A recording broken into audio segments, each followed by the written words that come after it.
We are the Goodnight Shop. We're your host, Nori and Alex. And in case you're wondering what we're doing today, here at the Goodnight Shop, we are all about everything that makes your night a good night. So yes, tonight we have our eye masks on. Yep.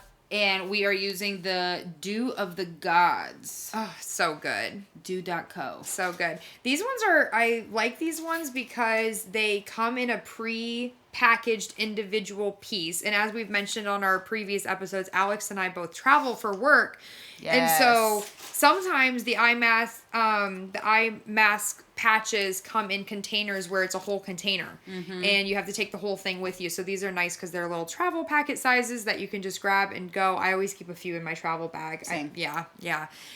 So super good. So we're going to be doing these tonight with you on the podcast, which we're excited about. As always, we have fun topics and questions and headlines and everything good teed up. So we're going to roll our die and decide what we're going to cover today. Could be a gamut of anything. And as always, the theme is feeling good, having anything that helps you have the best night you can. And just having a great conversation with your girlfriends. Cozy conversations with your girlfriends. So we're excited to be with you here tonight, and we're excited to find out what we're going to be talking about. Yes, we are. Let's see if we can not drop it this headline time. React. Oh, fantastic. I have a great one. Yes? Yeah. Give it to me. Yeah. So my first headline, and I will post pictures with this one because I think the pictures really do it justice. But I found this fantastic headlines that reads, "Too provocative mermaid statue causes stir in southern Italy." And let me just show you the pictures, and we will share the pictures and then the front. So we'll share the pictures on our Instagram so that you can go and view the article that we're talking about. But I saw that and I thought of it. I was like, huh. I immediately loved it. I love mermaids and all the folklore and everything related to the mermaids. I've talked on a previous episode about how much I love the ocean and the beaches, and mermaids just tie into that. But I love it because I read the article, and basically a group came up with this idea for this mermaid statue, and it got approved, right? You can't just go out and build the statue. It got approved, and they even said, fantastic, we have a great place for you to build this statue right by a children's playground. And then it pops up, and it's got va-va-voom. Boobies. Va-va-voom. Va-va-voom. Yes. Boobies, butt, hips, everything. And it was a celebration to the female body. That is what I loved. I read that that it was basically more representative of all of the curvy women. And it's not inappropriate, I don't think. It's a little much. You think it's a little much? I think it's a little much. See, I don't have children, but I always think, it's not like she's got nipples. So the nipple is the line for you? Well, to me, I'm like, if a busty woman wears a skin-tight shirt, you're going to see the same outline of a boob that you can see in that statue. So I just think, okay. And then as far as the butt, you have a butt crack. Everyone's got one. That kid's got one. Everyone's got one. Hey, there's whole books. There's whole books on how people have got... Everybody's got a butt. Not that Most people have got a butt. It's the most kid-friendly statue. Absolutely. I get that. But I also don't think it's porn. I don't think it's porn. I don't think it looks pornographic at all. Are people complaining? I read the headline. I didn't read the article. They're just basically saying that it's inappropriate and needs to come down immediately. And I can see from, a town, city's perspective, if I lived there, personally, I'm saying would I want to drive past that every day? Personally, I would be like, yes, woman, get it, mermaid, curvy, love it. I wouldn't mind driving past it every day. I was like, you just like that it's a mermaid. I do love that it's a mermaid, but I'm trying to think about the masses, and I can see how there is some group saying this has got to come down immediately. Particularly because it's by a kid's park. The children's and that's the part that I'm laughing at is I'm thinking, why didn't anybody on the committee, why did you choose that location for it if they had already explained the concept to you? Agreed. It's all about it. That brings up another great point. It's like, and it's Italy, right? This statue was built in a southern Italy coastal town. Mm-hmm. I think about all of the statues that are in Italy that have full blown schlong penises out there with all the detail, all the glory and detail. David. So it's like, yeah. The statue of David, yeah. So it's like you can't even see anything frontal. You have big breasts, no nipples, no details. Just leave it. How is it different to all the other art that you have out and about? But I agree with you, right? Yeah. It's not so offensive. I think if we had not read the article, gone to Italy, and found the statue, we would have words. We would have a couple laughs. I would have laughed. I would have laughed and been like, oh, I would have been driving the rental car and been like, skirt! We need, we're turning back. We need tourist photos. We're turning back, yes. We need pictures with the booby mermaid. And you know what? At the end of the day, maybe that's exactly what it's going to bring to the town, is a little more tourism, which can't hurt anybody. Agreed. Yeah. So that was my first one because I loved it. And especially if it had mermaids in it, I loved it more. I agree. Question, because this ties so nicely to some of the topics that we've had before where we've talked about living in a sailboat or traveling the world. Yeah. What would you do if you saw a mermaid? We are like sailing out in the big blue and you saw... Okay. One point of clarification. Is it a mermaid or is it a siren? This matters. For all... I'm sure this matters. I am, however, ignorant to the difference between these two things. If this is a mermaid, as soon as if I say hi and they respond hi or any sort of word so that I know I can speak to them, I am immediately diving in. But what if they eat you? I would die at a mermaid's hands. But that's why I asked, is it a siren or is it a mermaid? Okay, but what's a siren? So siren is the whole idea that they have the song of the siren. Okay. Where they will lure you into the ocean. And then eat you. And then eat you, kill you, you drown, evil intent. Okay. So maybe I'm oversimplifying, but I think if a mermaid, and that's why I said if I say hi and they say hi, that immediately makes me think, yo, they're open to speak to a human. I'm open to speak to a mermaid. I'm diving in. Let's be pals. I'm immediately being like, I got chips and salsa. Have you ever had chips and salsa? Do you like guacamole? I have wine. Have you ever had a wine cooler? I'm immediately doing whatever I can to keep that mermaid speaking to me and being friends. Follow-up question. Okay. Because this girl has like mermaid decor, right? Like she is in her heart a mermaid. Yes. If you were given the option to become a mermaid, wait, did you watch The Shape of Water? No. You haven't seen that? No, it's like sounding familiar to the point where I think maybe I have, but it's been so long that I can't remember. Was it a book? Oh, I don't know if it was a book, but Guillermo del Toro is the director and I'm sure producer of this movie. And it's a woman who works for this like super secret society / government agency as basically like cleanup, janitorial services. Okay. And when she goes into one of their like locked rooms, she sees this water tank. And, you know, eventually she spends enough time in that room where she sees what's in the tank and it's a mermaid. But it's not like a sexy it's most definitely not that statue that you're going to see in Italy. It's like a fish man. Like with a fish man face. Can he talk? No. Okay. But neither can she. Right? That's part of like the little gimmick, right? Is that she's also deaf. Right, she's deaf. Or not deaf, excuse me. Mute. Oh, okay. Right, so it's not like they really exactly. It's not like they could talk to one another. Okay. I mean, so the question, if you were gonna look like that, right? Like you are Nori, and a person is like, if you eat from this fruit, you will turn into me, and you can go into the ocean, and you'll be super fast, and you'll be able to swim under the water and see under the water, but you can't turn back into Nori. Yes. You're just now like a fish person. Yes. I'm asking that cool ass wizard that's offering me this fruit. Yo, can I have one? Can I have one? There's no wizard. It's the fish you man. know. The fish man is offering you the fruit. Fine, fishman wizard is offering me the fruit. I'm saying yes. Can I have one for my husband? We'll both take one.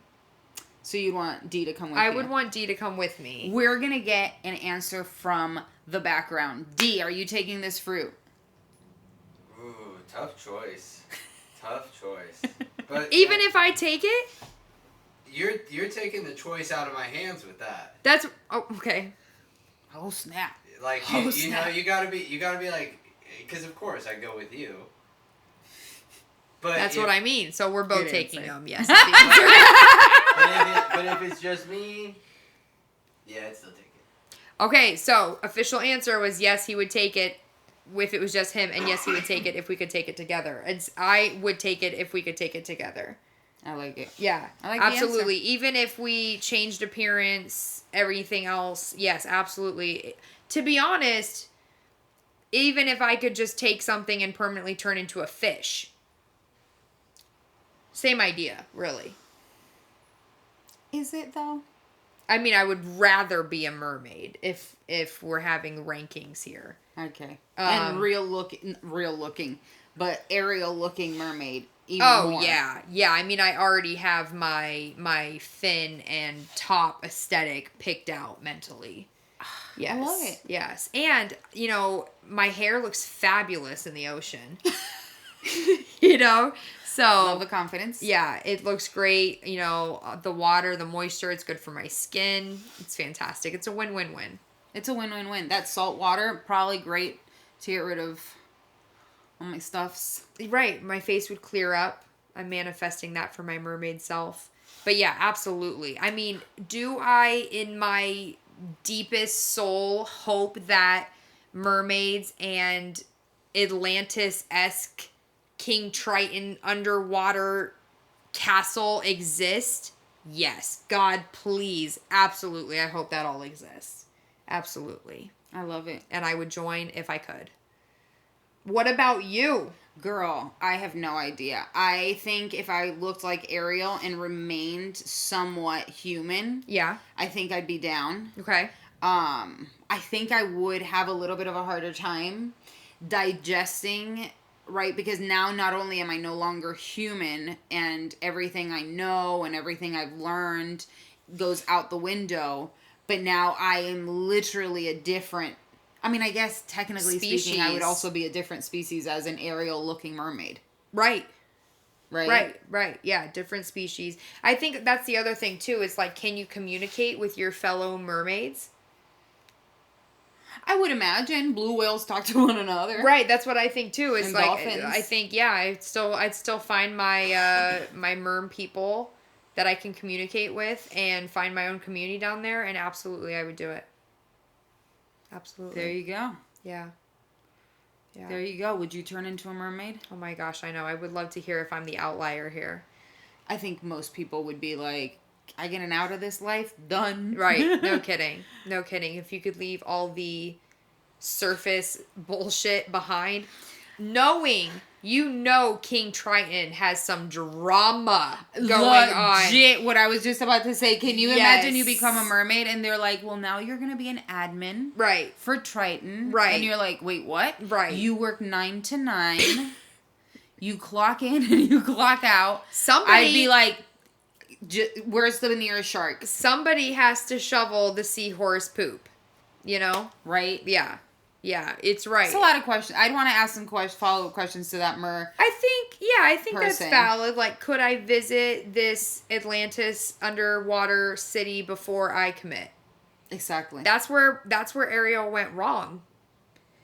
She committed before she even, she saw one boy. Exactly. She definitely downgraded. Right. Like, she was a mermaid. I know. Idiot move. Yeah. Idiot move. Yeah, we don't agree with Ariel. No. We support her in her endeavor. Right. But you messed up. Sometimes you have to just own that, you know? It's okay. She did. It's okay, Ariel. We all make mistakes. She did. Now we're going to pause here just a second because I do believe we've been wearing these for too long. Yeah, flush these out. Yep. Mm-hmm. Refreshed. Oh, I feel eye patch-ified. Eye patch-ified? Yeah. I like that. I like that term. It feels like it did its job. It did its job. You look so much brighter.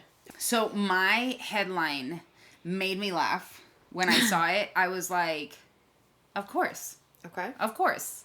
So Tony the Tiger, if you don't know him, he's the Kellogg Tiger, or he's the Kellogg's Frosted Flakes mascot. Mm-hmm. And it is basically a big tiger. Apparently, Tony the Tiger has his own social media handle. And he cannot post on Twitter or Instagram or basically any of his platforms without furries begging him for sex. What? That's my headline. What? That was a headline. Oh my god. That was a headline. An actual headline. A legit headline. And B, wow. Something that happens in real life. These are adults who dress up as animals, right? So think about in Halloween where you may have dressed up as a unicorn for one of your kids, right? Well, these are people who do it without the kids. They do it for their own enjoyment and pleasure. And so these adult furries apparently don't allow for Tony the Tiger to post anything on his social media because they beg him for sex. So now that I've had a moment to digest this, good for them. Shoot your shot. I mean, if you are a furry, I imagine Tony the Tiger would be the cream of the crop. If he was a real person. Well, he's great. Well, I mean, he's great. He is great. He is great. I mean, if you were, I mean, yes, of course, if he was real, but I mean, if you're dressing up as furries, you're already living in this imaginary fantasy world. And something about this imaginary fantasy world turns you on. So, you don't know if you don't ask. And I'm sure they're thinking, well, somebody plays Tony the Tiger, and maybe they'll see this and they'll want to meet up in the Tony the Tiger costume. It's a lot. It's a lot. It's a lot. I do wonder, right, what in your life happened to become a furry. Oh gosh. You know what I mean? Like I do know what you mean, but I also think it doesn't have to be that big of a deal. Yeah. Yeah. Like somebody just decided that that's what they're into. Exactly. I was going to say, you could make fair. that argument about anything sexual that you like. You like being spanked. You like being spanked. Mm-hmm. What happened in your life that makes you want, get turned on by being spanked? Like, you could say that about anything, right? Like, so I try to think, even though it's an interesting kink, it is a very big, large following group. So I even think, even though I don't understand it, and admittedly I'm not a furry, I don't think necessarily anything. I mean, that is, don't knock it till you don't try it. I don't know, maybe one day. But I think, yeah, maybe not. Maybe something randomly, maybe they found out they enjoyed it and there's not necessarily a reason or something that happened or anything that led them there. I think that argument could be made for most kinks. And as long as somebody realizes it is, in fact, a fantasy of theirs and it's not real life and they don't mix the two, I think a lot of sex can be fantasy.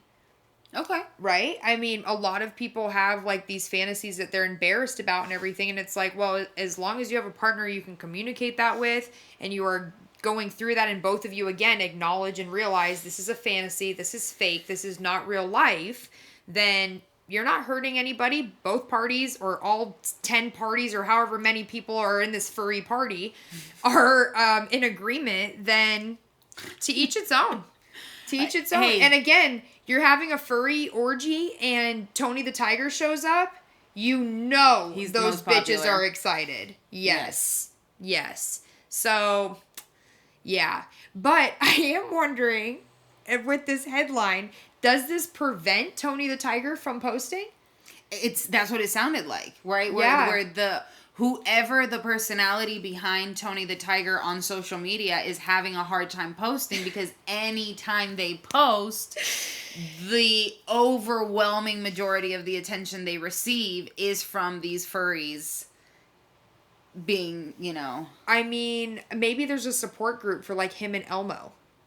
You think Elmo has the same thing? I absolutely think Elmo will have the same thing. Yes. What's your other headline? Yes, another headline.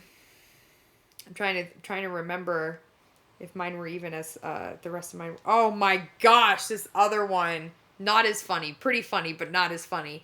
The headline is Bulldog puppy that chewed his owner's toe to the bone saved his leg. I had to read that multiple times and had a little bit of vomit in my mouth. I mean, what? So immediately I was like, WTF, so many questions. So seriously, to give a synopsis here, this elderly couple, I shouldn't say elderly, I take that back. Older couple in their 60s adopted a puppy bulldog. And the man fell asleep on the couch taking a nap, and his wife came home and started frantically screaming that there was blood on this guy's foot and like on the puppy, and was like, the dog is chewing your toe. And like the man wakes up and is like disoriented, wakes up and everything, and looks down and see this bulldog has been chewing on this guy's toe and even fractured the bone a little bit. Obviously, goes to the hospital and everything else, but I know the question everyone is thinking, he was numb. He couldn't feel it. Didn't feel it. And once the hospital like looked into it and everything, they found out that he had blocked arteries. It was restricting the blood flow, so his foot and almost his entire leg had gone numb. And so he, in turn, ended up finding out he needed to have stents been put in. And everyone is saying, including the owners, that the puppy saved his life. I don't know about this because the puppy didn't know he was saving his life. The puppy was just eating his toe. So do you keep the puppy that's like, I'm going to get to that next toe? So that's what I was thinking. I was like, do you keep the dog after it's just been chewing on your toe? I don't. That's a lot. It's a lot. That's a lot. So my Lauren has 2 bulldogs. English bulldogs. Oh, I love those. She is obsessed. I am not a fan. Not a fan of the bulldogs or those dogs. No, the bulldog. The bulldog breed. And to be fair, I'm a broader hater. I don't like the Boston Terriers, the French bulldogs, the English bulldogs, the boxers, the ones that have the little. Is it the sounds? Yes. Yeah. They give me such anxiety that they're gonna drop dead because they can't breathe. Yeah. And I just can't. And she has actually come to visit me with both her dogs, which have the cutest names. One of them is Cooper, because they have Mini Coopers. Oh. And the second one's Potato. Oh, I know. I love that name. Cooper and Potato. Coopy and Potato. Oh. And they came to visit me. And it was like the worst symphony that you would never want to go see. It was like one of them would... I just could not with myself. I was like, do you need to take care of them? Do they need like an inhaler? Right. Do we need to like get one of those tools where you like suck the snot out of the nose? Yeah. And I just know that those aren't the dogs for me, because I lived that whole weekend in absolute agony and anxiety over those 2 dogs dropping dead. And she's like, girl, they just sound like that all the time. I'm like, how do you live with that? Right? Like, my dog is a whiner, and it drives me crazy. So she's like, and it drives me crazy. I couldn't imagine... Yeah. The snorting and the snoring and the... I get that. I love them. On the flip side, I love those dogs and their little noises. I do know what you mean, though. I mean, sometimes, especially those pugs, are just like so congested and everything that, yeah, the sound can be a little much. But yeah, I really thought, I'm like, damn, do you have to flippin' get rid of that dog now that what is weird to me is that the dog chewed it down to the bone and kept going. I think this man naps like you and I nap. We're out for the count. We're out for the count. Absolutely. Because that's not normal either, though, right? Like, even if his leg was numb, he had no feeling. I guess, how long did it take him? Even when he said he woke up, he still couldn't feel it. He was looking at it, and the wife was like, how'd you stay asleep? And he was like, I don't feel it. Even now, staring at it, I don't feel it. I have no pain. I'm not feeling anything. So, like, he was just completely numb. It's disgusting. It's disgusting. Yeah, absolutely. But it's kind of creepy, and I want to be like, oh, it's not the puppy's fault, but it is creepy. And I'm just thinking, like, do you keep the dog after that? Which they have. They've hailed him a hero. Which I love. I hope his name is going to be something foot or toe related now. I really do hope that for him. D, what is it that you called blonde people? Towhead. Towheads. Towhead. Yeah. Towhead should be his name. We could call him Towhead. Towhead, the bulldog. Yeah, I don't know. I'm gonna have to find this bulldog's Instagram page and follow along with his life. No, don't, because we're gonna learn that he ate the other foot, and we can't handle that. I can't handle that. Isn't it a rule dogs have to be put down once they've bit humans? Like they've tasted human flesh or whatever? Like if they've eaten it, especially. You know, and this was also in the UK, and they don't have, I don't know their dog animal rules and laws. I don't know. I have no idea if it's the same as over here, but I thought the same thing. But then I was also like, God, it's not really the dog's fault. Kind of. I don't know. I mean, I think about this though. How many times do puppies sit and chew on, nip your finger or nip your toe or whatever, and it hurts and you immediately, stop. And they stop. Well, if you're numb and they're chewing on it, they don't know. Right? Like, I'm thinking from the puppy's perspective, he was just chewing on this like they so often do. Normally, humans have immediate reaction and it stops them and it scares them and everything else. But if you didn't have that reaction, I'm not sure the puppy was doing it with malintent. You think the eating of the flesh and the blood and all the other nerves and everything on that toe? I mean, I don't know if he ate it. He could have just been chewing it because it was a fun toy and spit it out, Just saying. I'm on the dog side through and through. I say throw the human out. Obviously, he's going to have some health problems, and we'll just keep the dog. There you go.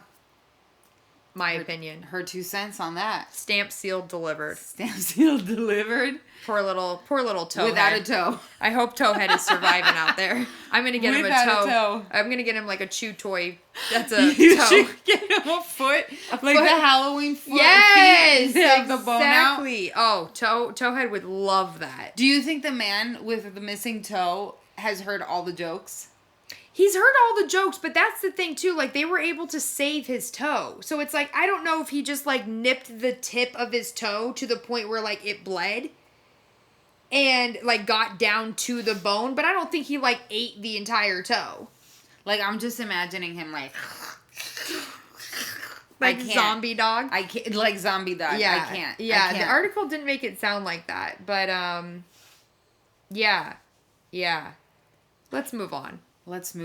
Mine is, a headline. Ukrainian couple handcuffs themselves to one another to fix relationship issues. Oh, for crying out loud. Get a counselor. Where do these people get these ideas? It reminded me of a video that I saw forever ago when the internet was newer. And it was a couple in God knows where, and he had a rope around his hips, and there was less than 6 feet away, and then his wife or his partner or whatever had a rope tied around her waist, and they lived like that for years. Stop. Years. Are you serious? Yes. It was like, and obviously you think, well, what about work? What about, I don't freaking know. I don't have all the details. But the point is, that's what I thought of, right? And you think instantly, like, well, how do you go to the bathroom? Yeah. Yeah, absolutely. Right? Like if you have a conference call or if you have... Not even. How do you get a freaking minute alone?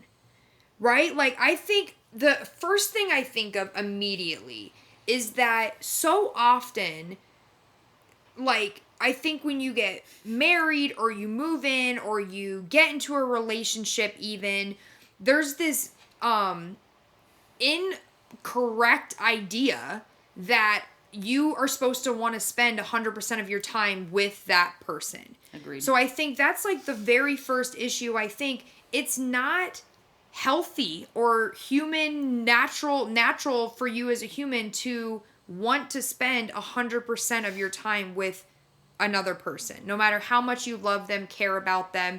And in fact, I would even say it's healthy to have time by yourself or with others. Yes. Right? Other family members, loved ones, friendships. I think all of those relationships need cultivated. So I think the fact that anybody thinks, okay, we're having a tough time, I'm going to spend more time with you. And in scenarios like that, 100% of my time with you. With zero space. With zero space. Not even like I need a freaking minute alone. That is not going to improve anything. And then if it doesn't go well, which it most likely won't, then again, you're further proving this false narrative to yourself that, oh, we're not happy 100% of the time we're together, so we must not meant to be together. When in fact, if they had just gone through healthy coping skills, like maybe they each went to individual therapy, maybe couples therapy, maybe they did each get their own hobby, yes. Maybe they each had their own separate friendships, on and on and on of all these other things that would have been healthier, maybe you could have made it work as a couple. But instead, now you have this weird handcuffed to each other, tied to each other, you know, we're miserable, oh, something is off. Like, I just think, even when two individuals, and I promise I'll let you speak, but I think even two individuals who move in together and they will feel guilty because they'll be like, oh my God, I'm kind of sick of it. Or, oh, it's only been a month, but I was so excited when he was going out with his friends tonight. It's like, that's perfectly normal. Yes. That is perfectly healthy. You don't need to be with them 100% of the time. And the truth is, you can't miss them if they're never gone, right? Like, sometimes it is healthy to have some separation and miss your partner and miss your person, and that's okay. There's this weird guilt. I think especially women feel guilty when they want some time away from their baby or their partner or their sibling or loved one, you know, insert human there, right? Could be anybody. And it's like, anybody needs alone time, decompressing time by themselves to do whatever they want to do. And I think that's normal. I think that's healthy. I would say you are reading too much into it if you think, oh, my relationship is broken or what do they say? Irrevocable differences or whatever. Irreconcilable. Thank you. Mm-hmm. With, you know, if I don't want to spend 100% of my time with this person, I just don't think that's true.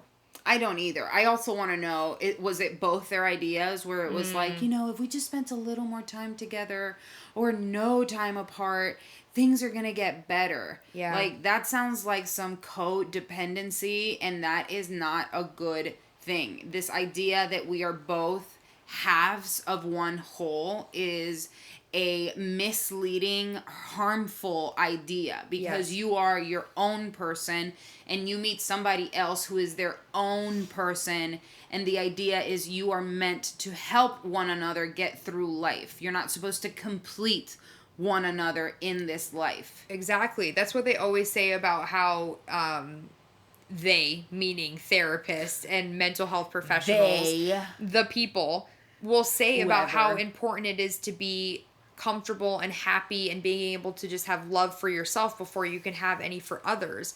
And I think a lot of that is so founded in the fact that you already have to give up a lot of yourself, a lot of your, you know, for example, moving in with somebody, you're giving up your bed, your privacy, your space. You could have had whatever you wanted in your space. Now you have to agree on your space. All of those things like that. It's like you have to be certain of who you are, what you're willing to give up, what you're willing to compromise on, what you're not willing to compromise on, which is big. And make your two independent whole selves merge into one. And that is really one relationship, not one person. Thank you. Yes, one relationship. And that is really hard. Like cohabitating with somebody is really hard in and of itself. So it's like, why? Yeah, handcuffs. I mean, I'd be shocked if they're not headed for split, headed for breakup. Yeah, it's a lot. I mean, it's a lot to even be in a relationship with someone. Yeah. And then to have zero time to yourself to regroup. Something you said, like, if they're not gone, then you can never miss them. Yeah. Right? That was something my mother always told me when I was younger. Mine too. I wanted to be texting with my person, or I wanted to see them. Any kind of free time I had, I wanted to spend with them. And she'd always be like, girl, give them a break. Give them the opportunity to miss you. Yes. And I see that much more as an adult than I ever did when I was younger. And so when I read that headline, it reminded me of that weird couple with the rope. Gosh, I know. Wild. And I was just like, that's just too much. That's too much. All right. Do we want to roll the die? I dig it. We can roll the die. Here you go. So we're going to roll our die. And we have Question Bowl. Question Bowl. That's a new category. It is a new category. Very similar to some of our previous episodes where you've heard us do Topic Bowl. So Question Bowl is exactly the same thing. Bowl full of questions. We add our questions to it. It could be like, would you rather do this, or it could just be questions, prompts out of the blue. This one was actually sent in to us. So if you do have a question or a topic that you want us to cover, you can, of course, comment on our video here. You can send it into our Instagram if you're listening to the podcast, or you can also reach out to us on our email at info@thegoodnightshop.com. Probably be the best one to send that into. So our question today was sent in by a listener. Who asked for us to keep their anonymity. Yes, absolutely, which will always keep you anonymous if you would like us to do so. So, this one is... I haven't seen it. Fantastic. Yeah. What one choice do you think would have altered your life most drastically? What one choice would have altered my life? Like if I could go back. Like if you could go back and you had like some decision where you could have made it differently. I already know the answer. Yeah? Oh, 100%. I wish I could go back to school. I feel like I spent so much of my, elementary, high school, and college almost fighting what I was being taught, right? Like, oh, when am I ever going to use this? When am I ever going to use this, right? When in reality, I should have just enjoyed the fact that I was learning. I wish now that I knew how volcanoes worked, right? Even if I never need to know why or how volcanoes work, I wish I had that knowledge. I wish I remembered everything that I had learned, and I wish I would have dedicated more time to it. Because now as an adult, I find myself wanting to go back to a lot of topics that we already covered, and I should already have that knowledge base, and I could just be stacking on top of that. I'm having to go back and revisit. Yeah. So that's the first one, which doesn't lead me to anything in particular. It's just the endless student in me would have loved to have that knowledge already back there. Right. I also wish that I would have taken my education much more seriously, so I could have gotten an amazing scholarship to go to an amazing school. And again, not for any particular end result, but because of how I feel about learning now as an adult. Okay, absolutely. I totally understand what you mean about the stacking too, because I often think about things like the ocean or space, super interested in learning all about that. And I learned so much about it in elementary, middle, high school that that base knowledge, had I remembered a single freaking thing, would have been nice. Yeah. Would have been nice. Yeah. So I don't know if it's so much that you didn't pay attention or think it was important or anything else, but it's also like, how do you remember that stuff? So You know? you stack it, right? So I will never forget in my high school years, one of the smartest kids in my grade was just brilliant. And I remember him, we were working on a project and he was like, "Oh yeah, because of this. We're going to," right? And he just explained it so like, oh, matter of factly. And I was like, "How do you know that?" And he's like, "Dude, we learned that in 5th grade."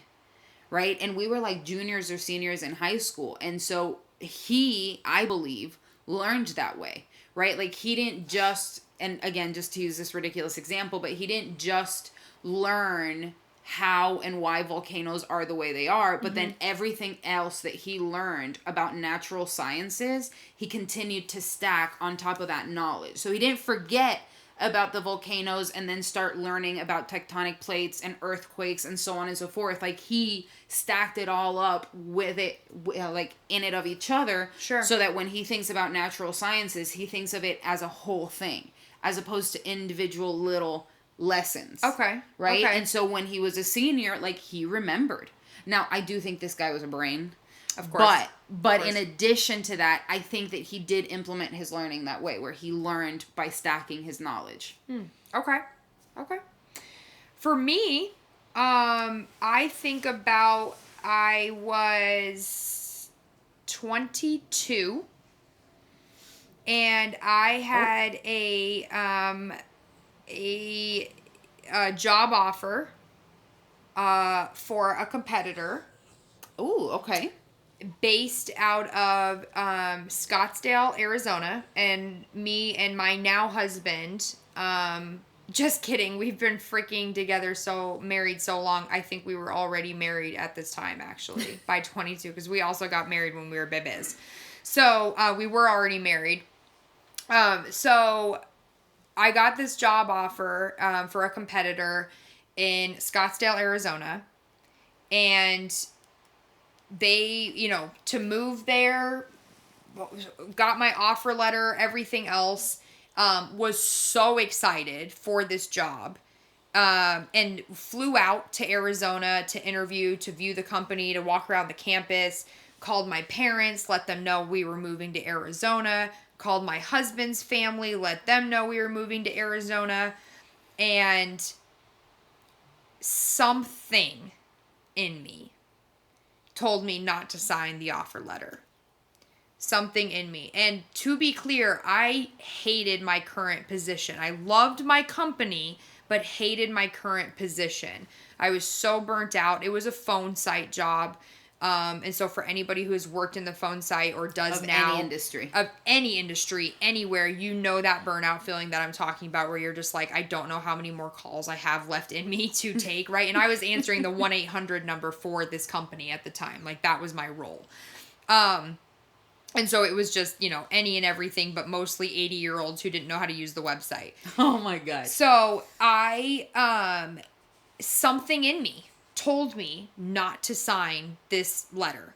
And that's the decision I think of, because I think about everything that has come after that and how none of it would have existed in this path, in this decision that I made, right? So I think about, instead, after living in Denver, we moved to Iowa, and I met some of my best friends that I'm still fantastic friends with today. I think about how I then moved to Atlanta, Georgia. I think about meeting you. I think about meeting your wife. I think about the amazing house that we're in now. I think about all these things that I'm sure I would have been happy in that alternative decision-making universe.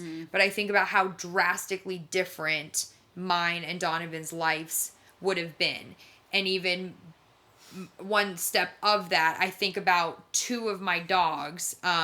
If you recall, I mentioned on an earlier episode, I have 4 dogs and a cat. 2 of my dogs, yeah, it's a whole damn zoo around here. I was gonna say, if you see our camera shaking a little bit, it's because one of them is down here. Lily likes to be on the production site. 2 of the dogs we adopted while we lived in Iowa, and I cannot imagine my life without those dogs. So I do think who's did you adopt in Iowa? Tonks and Lily. We got both of them in Iowa. So I think about how they say everything happens for a reason, and how I was so close. Like, I had printed that letter. I remember calling my dad and talking to him about it and being so excited. And he was a big golfer, and so he talked about how he always thought he would live in Arizona, and he was so excited to visit me. Like, I remember all these conversations 10 years ago, and how close we were to taking that job, and how everything transpired after that obviously has gone the way it has, and that decision would have drastically changed my trajectory.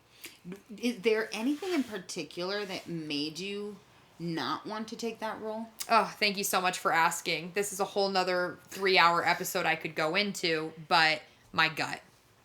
It is just as simple as something in my gut told me. Not the right time, not the right job. It was something. And in fact, like, there's this book, this is an incredible book,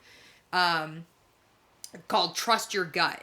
Mm-hmm. And it goes through just example after example after example of why your gut is in fact a thinking organ, and why you have to just, for some unexplainable reason, you have to just listen to it. And so often people do not, even though they had a little inkling, and it, something doesn't pan out, and then of course they think, I should have trusted my gut. Something in you is telling you not to do something, then don't do it. Trust your gut. Something in you is telling you. I have a follow-up, because I often will think, did you ever read The Alchemist by Paulo Coelho? Yes. It's one of my favorite books. I read it every year. It's a fantastic book. I haven't read it. I haven't read it since I was in middle school. Okay. So it's a fantastic book about essentially listening to your heart. Right. Right? And so how your life's purpose is shown to you by your heart. Like, your heart will let you know when you're moving in the right direction, essentially. And so I often feel like, is it my heart screaming? Is it my gut telling me that I should do something or that I shouldn't do something? Or is it my anxiety? Oh, that's hard. That's such a hard distinction, because it's a hard distinction. Is it really my gut? Is this my life's purpose? Some type of divine intervention that is coming to be like, hey, you should be doing something separate or different. I would argue it's your gut, and that's what's making you anxious. Something's not syncing up with your decisions versus what you should be doing, and that's what's creating anxiety. On a very simple level, right? It depends what it is and everything else. I mean, some things, of course, are going to cause anxiety, and it's still the right path forward. So I understand that's hard. Mm-hmm. But I think, I can absolutely understand that's a really hard distinction to make. I don't know. Something in me told me. And I will, in case it hasn't been brought up in every episode, I will wholeheartedly admit I have so much anxiety. Like, I am definitely an anxious person.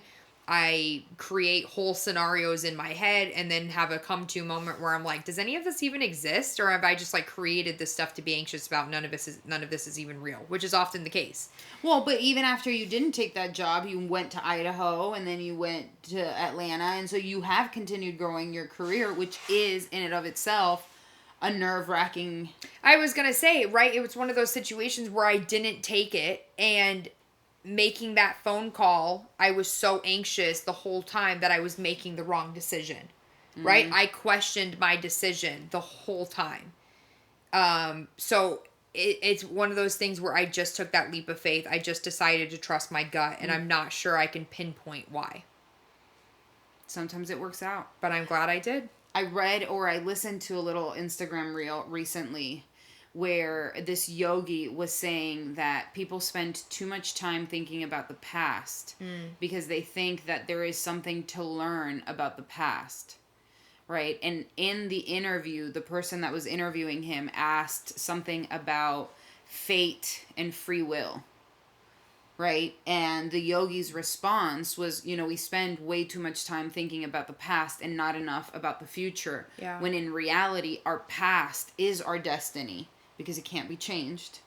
And our future is our free will, because you still get to choose what that looks like, right? Yeah. And so you have to be not so much paying attention to the past because that already happened, but thinking about the future, thinking about where you want to be, where you want to go, because then that is your free will. That is where you still have a chance to make a difference, and that will eventually turn into your destiny. I love that. Right? I thought that was interesting. Yeah. And it matches what you just said. Yeah, absolutely. Absolutely. It panned out. It panned out.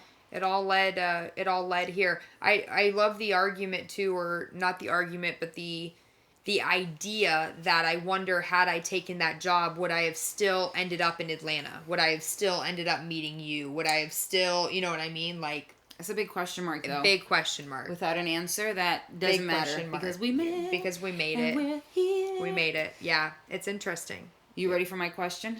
I sure am. Okay. Mine's nice and simple, but it is such an important question. Ooh. Are you ready? I don't know. Vanilla or chocolate? Yes. Chocolate. Chocolate through and through. And I know you would say vanilla. Through and through. Yeah, chocolate, absolutely. I would say the more, the richer, absolutely. Oh, all the chocolate. They gave me. Oh, I love it. No, I'm not a chocolate person. Mm-hmm. I remember growing up and people being like, "Oh, when you PMS, like you're gonna want chocolate," and I was like, "I don't want chocolate when I'm not PMSing, and when I PMS, I don't want chocolate." Right? Like I've never understood that correlation of like, oh, women love chocolate, right? I will say that when I was younger, I didn't like chocolate. It wasn't even like a which one do you like more? It was a I don't like chocolate. I only like vanilla. Oh, that's interesting. Yes, and it wasn't until I met my wife, who is a chocolate lover, that I truly started liking chocolate. And I mean, like, I'll eat a brownie. I'll have, molten, like, hot chocolate lava cake kind of thing, like, all day, every day. Yes. I don't really consider that chocolate. It's almost like I like cake. Yeah, that's fair. I like cake, and if it's warm, even better. If it's got ice cream, give it to me. Right, vanilla ice cream. I couldn't even eat chocolate ice cream until just a couple of years ago. Oh, no kidding. I couldn't even eat chocolate. I thought it tasted like vomit. Oh my gosh, I love chocolate ice cream with like ribbons of chocolate throughout it, and then like chocolate chips in it. Oh my gosh, yes, absolutely. No. Huge chocolate fan. No, I'll give me vanilla ice cream with some like Oreo crumbs all day, any day. But if it has like chocolate fudge on top, I'm going to pass. I'm actually going to be like, no, it's okay, thank you. Wow. Yeah. Okay. Yeah. And like if I go to a restaurant and they're like, we have this really famous flourless chocolate torte, I'm going to pass.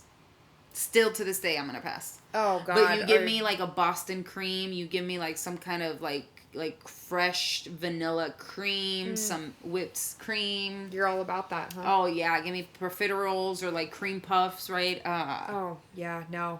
I like all of those things dumped in chocolate.